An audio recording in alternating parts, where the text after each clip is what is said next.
intelligence and is willing to work for the public good deserves the respect of all of us, and I thank you and wish you the best in your future endeavors. Mr. Chairman, I thank you for holding this important hearing on globalization. There is a whole lot of debate. I am not as optimistic about the future in terms of the global economy as some of my colleagues. I would quote an article that appeared some months ago in the New York Times.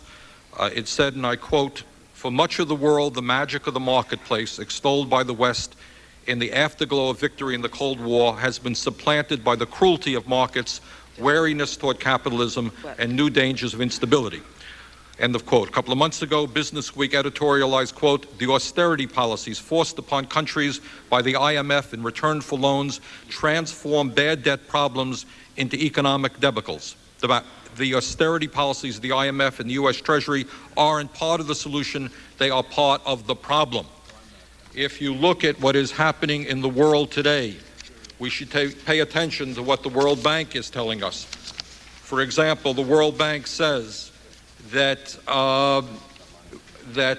people living on less than $1 a year, the number of people living on less than $1 a year has risen from $1 billion a few years ago to about 1.3 billion today, and would probably reach 1.5 billion by the year 2000.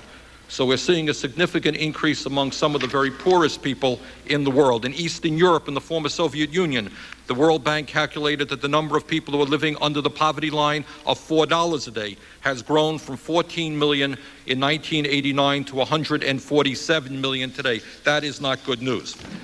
What some of us have done, and my office has been working with economists, NGOs, people in the trade union movement, and we have developed an alternative approach to the world architecture.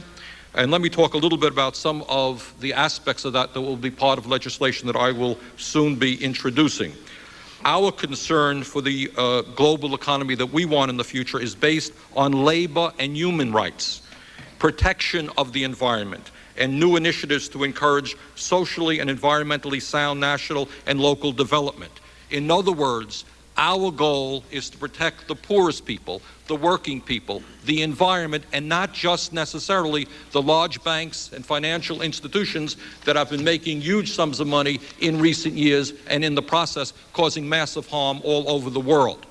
What we are proposing, following the leads of finance ministers in Germany and Japan, we are calling for tighter controls on currency movements and international cooperation to manage exchange rates. We are following the initiative of the labor and human rights movements worldwide. We are calling for enforceable human rights, including labor, social, and economic rights, as fundamental principles embodied in trade agreements. Following the call of religious groups around the world, we are calling for the canceling of the debt of the world's poorest countries.